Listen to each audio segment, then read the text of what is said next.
welcome to this special episode of the Game Room, or the first in many special episodes I expect, because today what we're going to do is we're going to play through a game which I played once about 2 or 3 years ago, I think now. And it's especially important now because we've got the new one coming out. And so this is Splinter Cell Conviction, which is basically Splinter Cell 5. So like I said, I've played this once, I've beaten it once.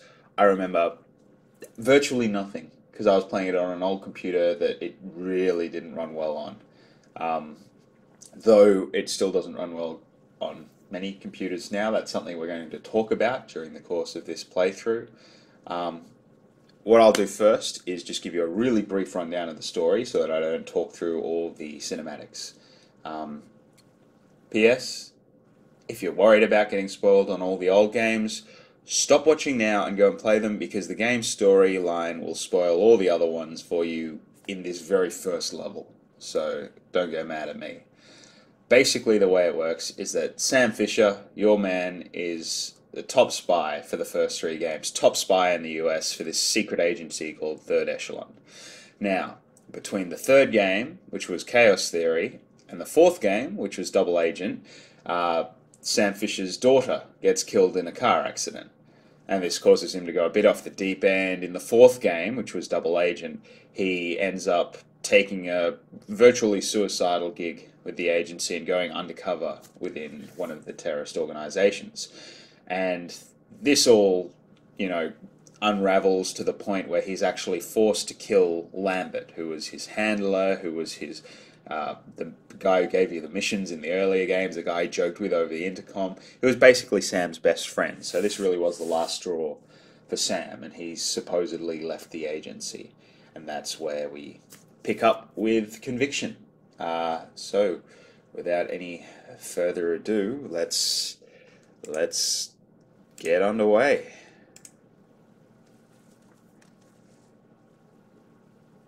Like I said, I'll try not to talk through the cutscenes unless something really dumb happens, and it does happen. Just do what you have to do. I always do, Sam. I always do.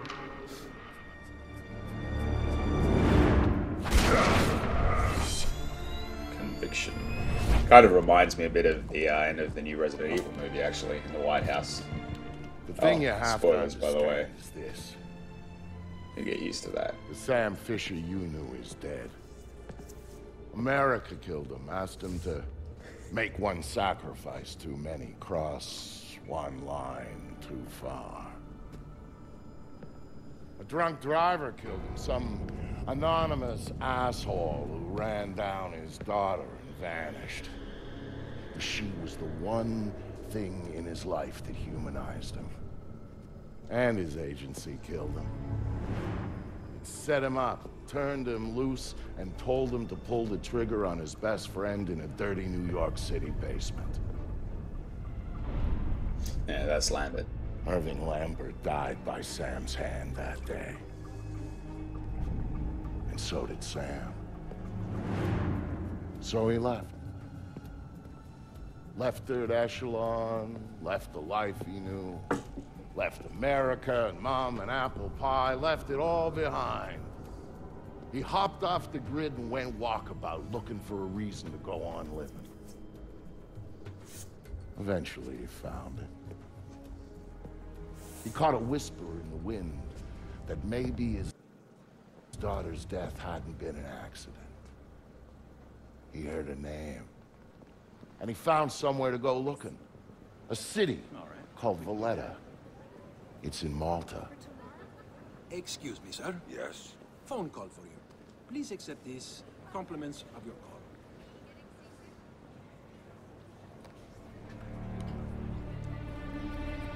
Sam, Who is this? How'd you find me? give me a little credit, Sam. Don't tell me you don't recognize my voice even after all this time. Grim, what do you want? To save your life, we can go from there. A team of armed men just entered the marketplace looking for you. They're closing in on your position. Unless you do exactly what I say, this will be a very short conversation. I'm not doing a damn thing until you tell me how you found me. We're Third Echelon. We've got an eye on everyone. Look up. You'll see it. So as you can probably tell, they're going for a very Bourne Identity-ish look to the game. Come on, Sam. It's starting to attract attention. I see it. Then I can take it back up to safe altitude, and you can get moving. You still haven't told me how you found me. Move. You've got multiple hostiles inbound on your position, and from where you're at, you're a sitting duck. Now get to that group of stalls in the market. There's a lot of cover for you there. It's like the old days, huh, Grim? Just like the old days, Sam. Are you carrying? Yeah, but I'd rather not risk a firefight when there are civilians around. That's very noble of you. But right now, what matters to me is getting you out of there in one piece. So get to that group of booths right now, or I can't help you, Sam. Everybody leave! Get the fuck out of here! You can also see, we'll talk about it more a bit later, but the way they put the objectives on the screen is that they put them in the environment. It's kind of like putting the titles in Fringe within the world. Those targets in the light over there. Go cover to cover until you reach the luggage stand. Make it there, and I might be able to help you out. I'm there. Hang on. I'm tapping into the city's power grid. That'll let me overload the transformers near you and blow out those lights. Yeah. I.e. show off some special effects.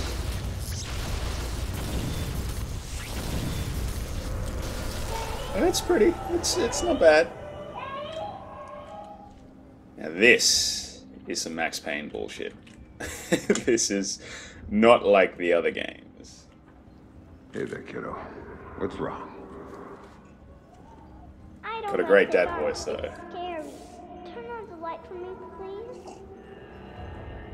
Switch on the light. Come on, sweetie. There's nothing to be afraid of in the dark. Sometimes darkness is a good thing. Like when you want to go to sleep. I could go to sleep with the light on. Oh. Just go to sleep, kid. When it's light, you can't see into a place that's dark. But when it's dark, you can see what's around you much better. Really? Really. So if there's monsters or bad people around, you can see them. And if you're in the dark, they can't see you. I can't see you either. Can you please turn the light back on? Okay. Then how about this? There's one really cool thing I didn't show you yet. There is? Show me. Okay, here it is. When you're in the dark and your eyes get used to it, you can see all sorts of things around you really well. Hold the camera still. Can do Ugh. Like what? Now take a look at your mobile. You can see it really well, right? If there were monsters standing underneath it, because I can see it, maybe I could make it fall on them and they'd go And away. it would fall on their heads and they wouldn't be bad anymore? That's my girl. This is a very strange father-daughter Daddy, what talk. was that? Daddy Went from needs you to being stay in bed. pretty standard to being kind of Just gotta weird. Shut the door and I'll be back real soon, all right? Okay, Daddy, I love you. Right. Stay in bed. There you go, Sam. Nice and dark, just the way you like it. Think that's enough? Come here, I'll show. What the? There! Shit! So apparently black and white isn't always the best. Let's get to that other cover. Fisher, you running away? This guy is kind of dumb. No, fuck you. You're fucking dead. Boom. Too easy, son. Come out and show yourself, fuckface. Oh, there's a third one. What do you got, man? You got anything good? This place is shit. Yeah, you picked Back it, in the house. asshole. You said we'd get a couple of Sowies. I heard there was metals and shit we could fence in here. The lady that lives here is hot. Maybe we could wait for her to come home. Take it out and trade. Now you're talking. Okay, so now we're going to get introduced to one of the new features to this Splinter Cell, and it's probably the one that ended up being the most controversial. So first we do our hand-to-hand kill. We already just did one, but, you know, whatever. So hand-to-hand kill, bam.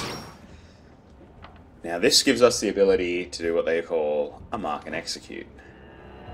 So basically that means time freezes, though in the real game it doesn't necessarily. You can just do it in the real world. You mark your targets by pressing Q when your cursor is over them.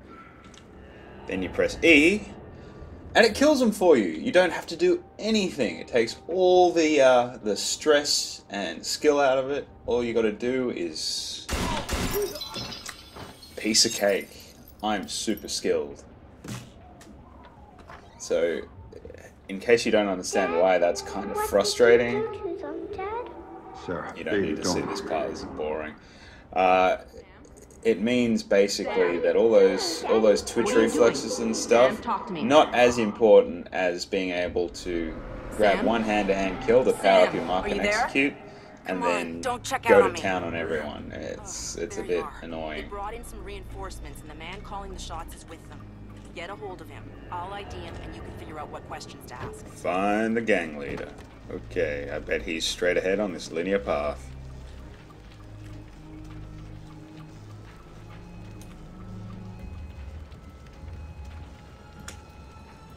Let's get in there. See to perform a hand-to-hand kill again.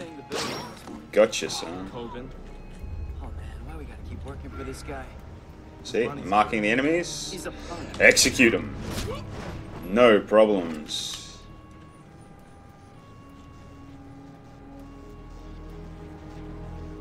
I've got an ID on the leader, Sam. His name is Dimitri Gramkos, a local street-level boss. He hires himself and his gang out on a regular basis. Who's he working for now? Why don't you ask him? I think I will.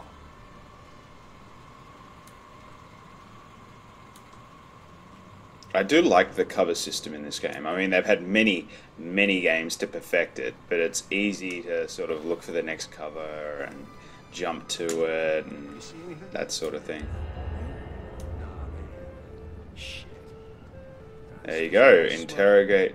Probably ran out the back entrance to the market. Left us with thumbs up our asses. Not back's all blocked off. He's got to come through here.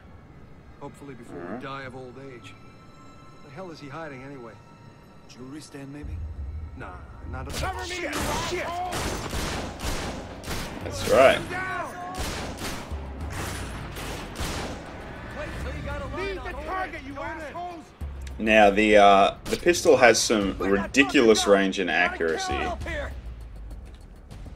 I'm just gonna mark and execute these guys. Leave the target, you assholes! Oh, I can't quite reach him. That's okay. Piece of cake. Take him down! Going in. All I gotta do is get close enough to mark him. Oh no, he's taken off.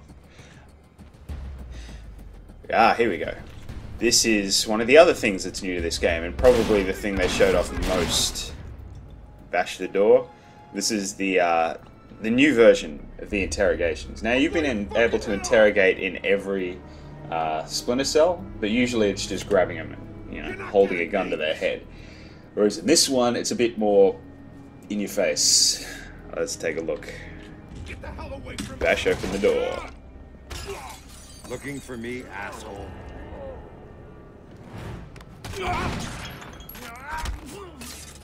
No more playing around.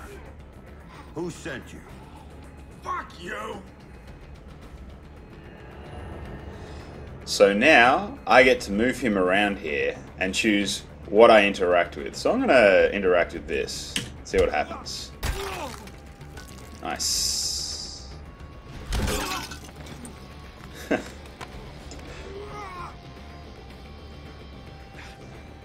Okay, enough. How is he still conscious? You want to know who sent me? It's Coben. Andre Coben. Now we get these kind of Runs drugs. light shows. It's almost like someone projecting a film onto the environment. Not good enough. Why does Coben want me dead? Don't. Please. Stop. It's kind of like the start of Casino Royale, really, where they're beating each other up in the bathroom, putting each other through the urinals and stuff. Yeah, very much like it. He drove the car that hit your daughter. Used to brag about it, you know? Heard you were coming, so he hired me to kill you before you killed him. You should refund his money. Where do I find him? You don't understand. Oh, he'd kill me.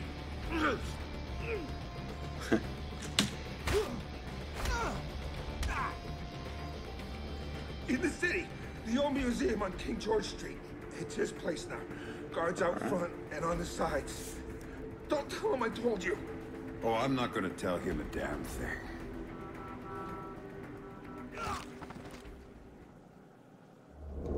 We also have these sort of transitions now Don't tell between him the I told levels. ya. But I knew all along that's where Sam would be going. Anything dirty in Malta ran through that mansion. Coben's whole operation was based there, and he turned the place into a fortress.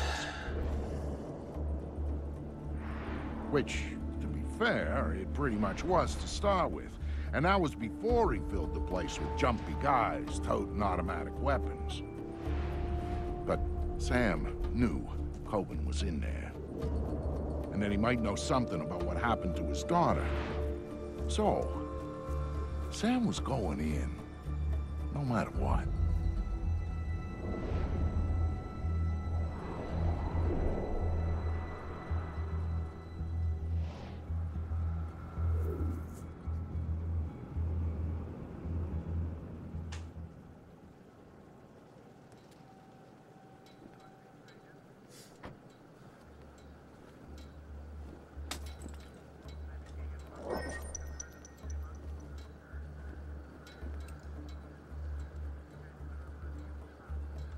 I think calling that a gadget is...